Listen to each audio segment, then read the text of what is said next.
What's up, Latino Nation? Welcome to Latino Wall Street Live here on the FinTech TV network.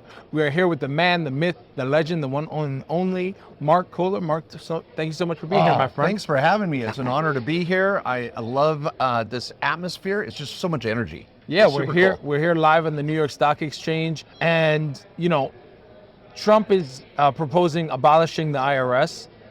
I would be okay with that. I think a lot of us would be, right? But until that happens, what is some advice for people who they're scared? They're like, oh my God, should I move to Puerto Rico? What do I have to do? Do people have to move to Puerto Rico to save money on taxes? No. Or what should they be doing? No, you don't need to move to Puerto Rico. The 2.0 strategy, it makes sense if you want to live in Puerto Rico. Whole other conversation. But no, there's plenty of tax savings opportunities here in America on Main Street, especially as small business owners. There's so many good things.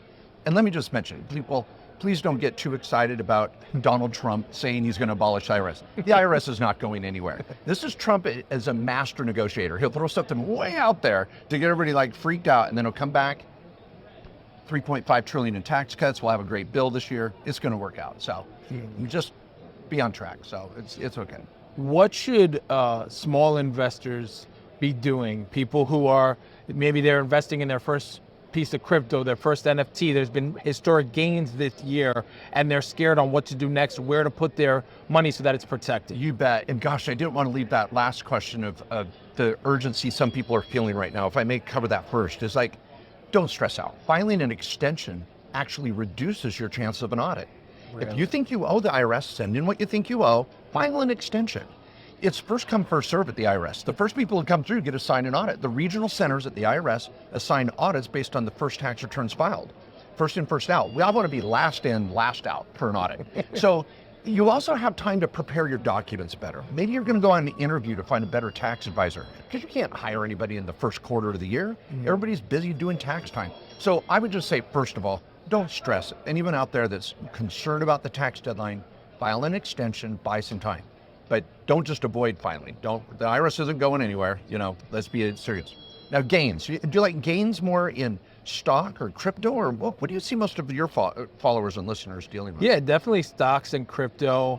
And I guess, what are some quick and easy things that people can do if they haven't done it yet? Well, if you have gains, and let's say if you have stock gains, it's easy. You get a 1099 from your broker dealer, easy schmeezy. With crypto though, that's where we need to involve a software company like Coinly, where we can upload our wallets. They're going to do all the reports, tell us what our staking income is, our gains, because you're going to need that report for your account. So get good software to track your gains and your crypto income, then meet with your accountant.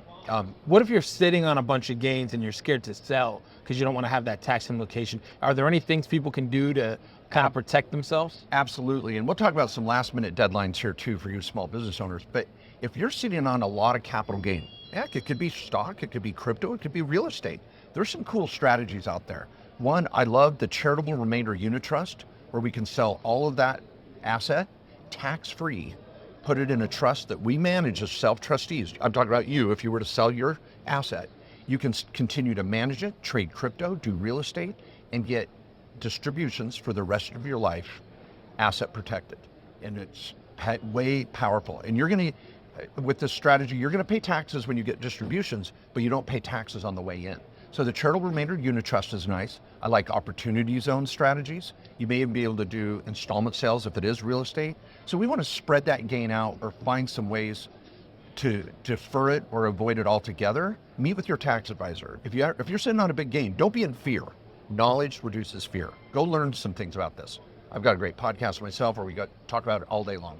How much money do you think you need for like a trust or a trust fund? We always hear about trust fund babies and we think it's for billionaires. How much money do you realistically need for these types of planning and strategies? I love that. And that's what your show is about too, is helping just the small business owner, Main Street. And I love that.